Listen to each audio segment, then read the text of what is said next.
But एक चीज़ मैं मान करके चलता हूँ कि अगर समाज सही दिशा में कहीं संगठित हो जाए, एक मार्ग पर चले,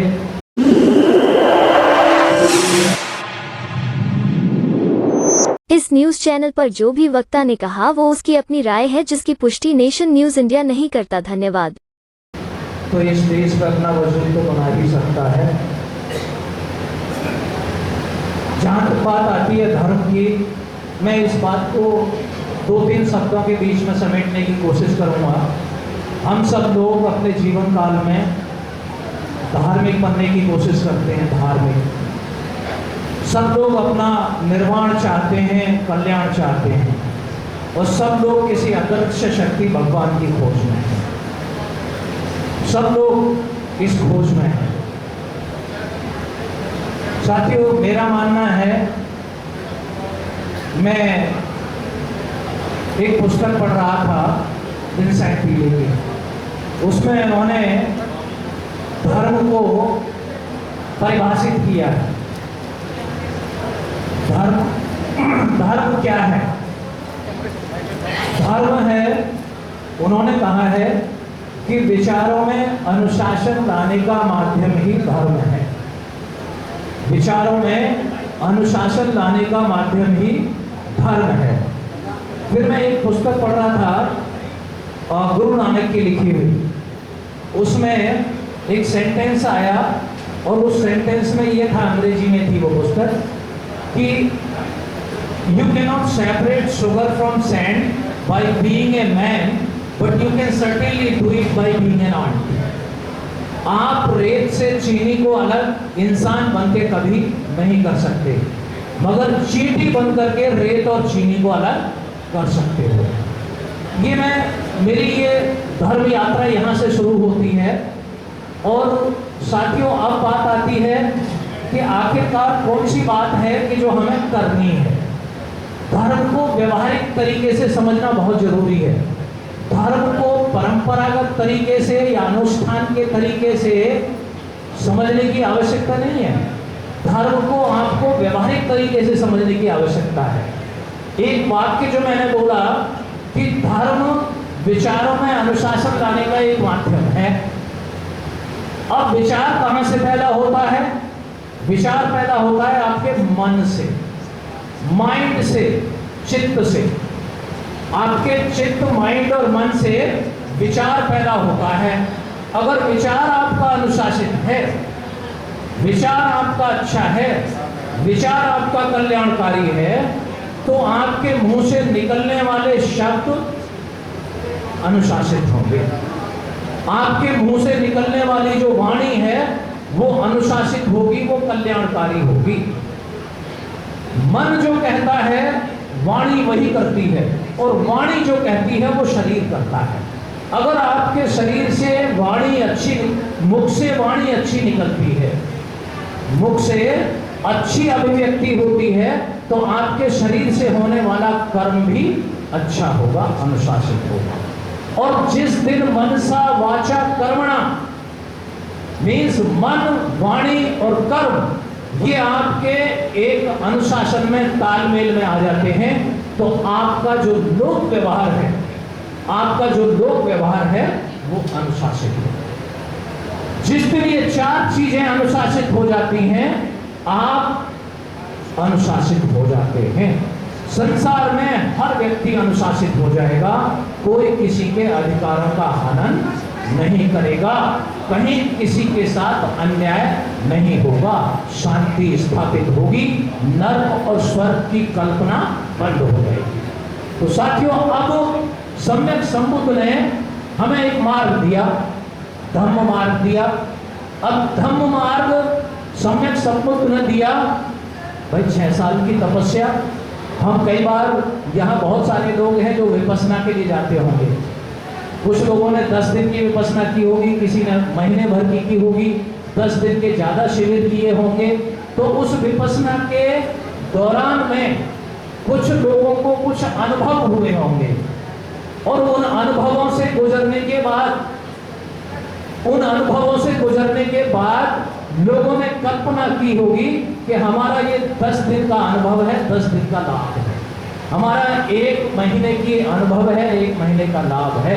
लेकिन जिस व्यक्ति ने 6 साल साधना की होगी, जिस व्यक्ति ने 6 साल तक विपश्यना की होगी, वो व्यक्ति कितने बड़े लाभ का भागी हुआ होगा।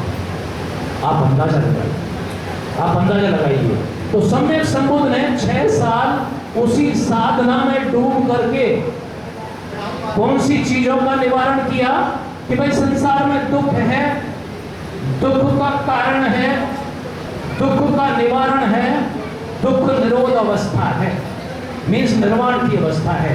जीते जी क्लेश मुक्त जीवन जीने की अवस्था में आप आ सकते हैं। कौन सी अवस्था? राग और द्वेष से मुक्त होने की अवस्था। राग कौन सा? अरे मेरे पास इतनी संपत्ति है, उसके पास मेरे पास गाड़ी नहीं है, मेरी औलाद ये नहीं कर रही है, मेरा नाम नहीं है, मेरे पास तो कुछ है ही नहीं। ये राग जो आपको बेचैन किए हुए है। एक द्वेष कि मेरे पास ये चीज है, उसके पास मुझसे ज्यादा है, मेरे पास छोटी गाड़ी है, उसके पास बड़ी गाड़ी है, मेरे पास छोटा मकान है, उसके पास बंगला है, उसके पास इतनी दौलत है, मेरे पास बहुत कम है, मेरी औलाद निकम्मी है, उसकी औलाद सफल है। ये द्वेष और राग और द्वेष के इस झंझट और झूले में आप पूरा जीवन व्यतीत करके संसार से विदा हो जाते हैं और आपका जीवन व्यर्थ हो जाता है। इसलिए सम्यक संबुद्ध ने क्या किया कि भाई ये क्या चक्कर है आखिरकार। जब आप उस चित्त की साधना में डूबते हो, विपश्यना में जाते हो, तो आपको एक चीज का अनुभव थोड़ा बहुत होता जरूर है कि आखिरकार राग कहां से पैदा होता है, ये क्रोध कहां से पैदा हो रहा है, ये द्वेष कहां से पैदा हो रहा है, ये ईर्ष्या कहां से पैदा हो रही है, ये आसक्ति कहां से पैदा हो रही है। इस चीज का थोड़ा थोड़ा अनुभव हमें होता है। और जब इन चीजों के हमें स्रोत का पता लगता है तो हम चाहते हैं कि ये चीज पैदा ही ना हो। उस अवस्था में हम पहुंचे कि जहां से राग पैदा ही ना हो, द्वेष पैदा ही ना हो, क्रोध पैदा ही ना हो, आसक्ति पैदा ही ना हो, हम तटस्थ हो जाएं, अनासक्त हो जाएं। हम तटस्थ हो जाएं, अनासक्त हो जाएं, हम उस अवस्था में पहुंचे। तो साथियों, सम्यक संबुद्ध ने उस 6 साल की साधना में पहुंचने के बाद इन राग द्वेष काम क्रोध लोभ मोह अहंकार के उस स्रोत को ही खत्म कर दिया, उस स्रोत को ही खत्म कर दिया। और सम्यक संबुद्ध ने फिर हमें एक मार्ग प्रशस्त किया, धम्म मार्ग हमारे लिए प्रशस्त किया। और उन्होंने फिर उस मार्ग पर चलने के लिए हमें शील बताए, शील बताए। आखिरकार उसी बात पे आ जाते हैं कि आखिरकार वो क्या है कि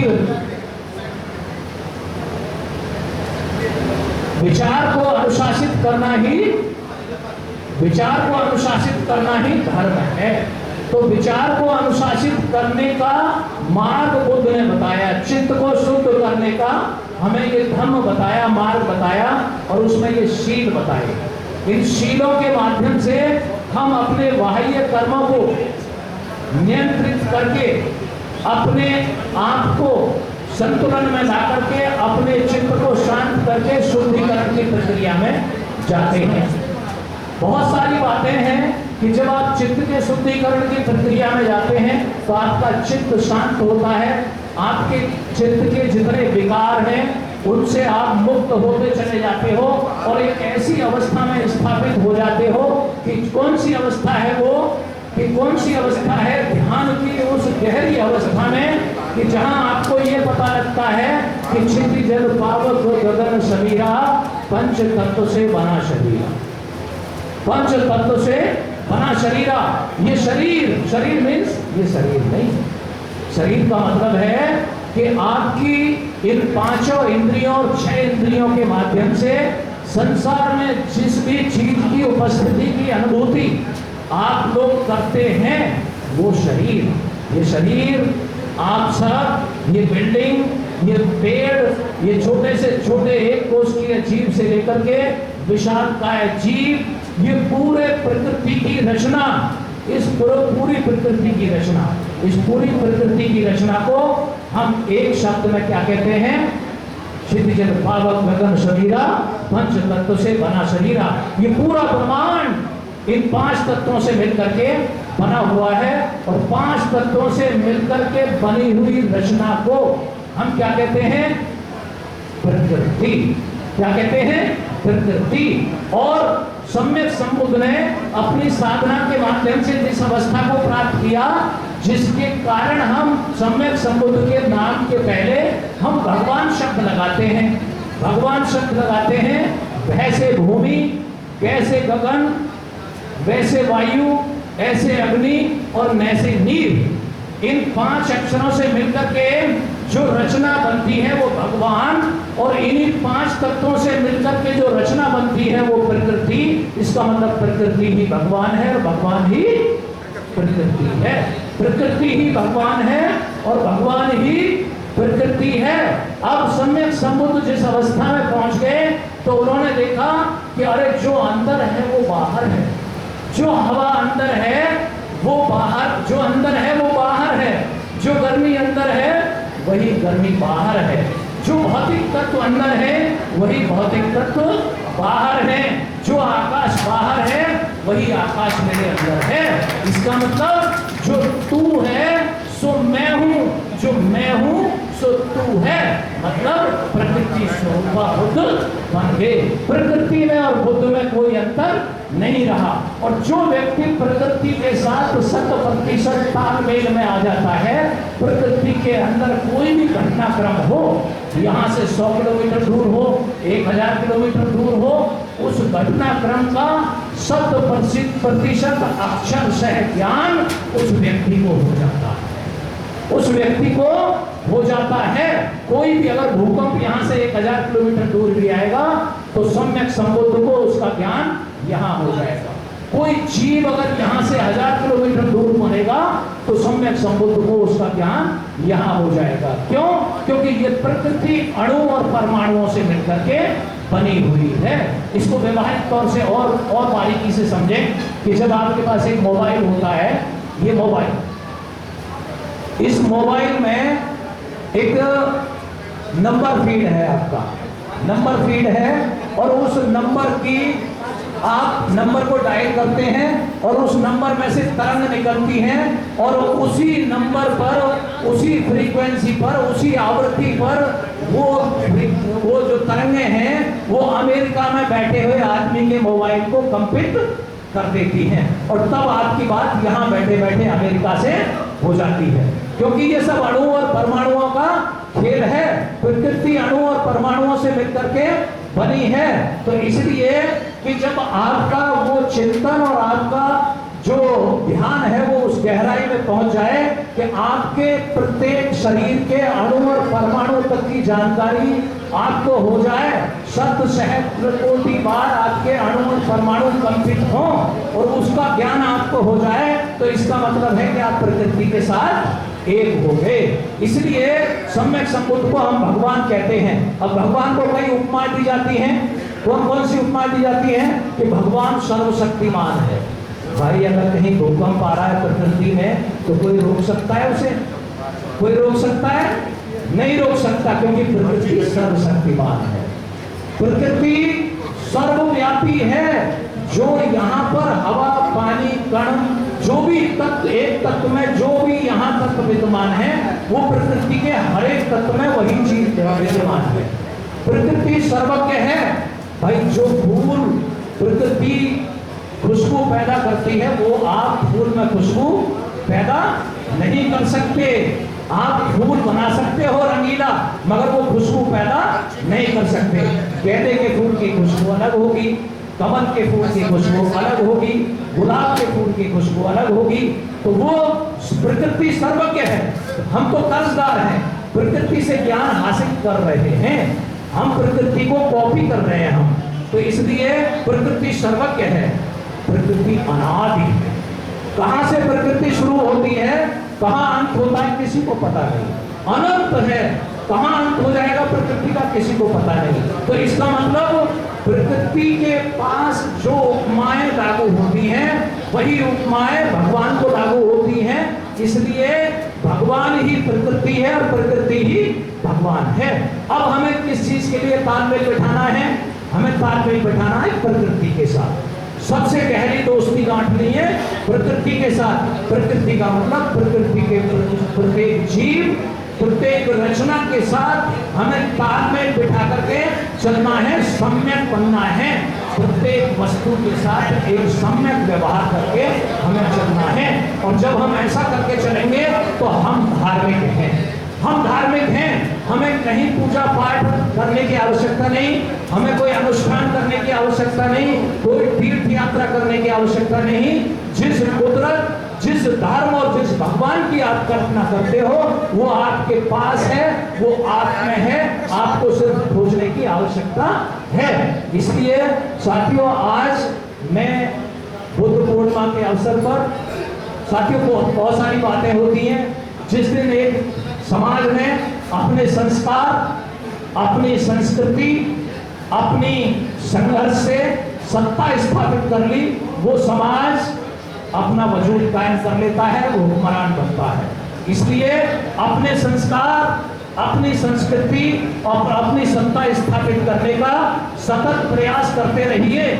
और ये संस्कृति को स्थापित करने का एक तरीका है जो आज ये हम कर रहे हैं। ये संस्कृति को स्थापित करने का तरीका है। नहीं तो हमारे ही लोग रात्रि जागरण में पता नहीं कहां कहां अपना समय बर्बाद करते रहते हैं। इसलिए हमारी संस्कृति स्थापित नहीं होती है। हमें संस्कृति और संस्कार और सत्ता स्थापित करके हम इस समाज में, इस देश में अपना वजूद कायम कर सकते हैं। अपने महापुरुषों के मार्ग का अनुसरण करें। हम लोग इसी के साथ अपनी बात को यहीं समाप्त करता हूं। आप सभी को नमो बुद्धाय, जय हिंद।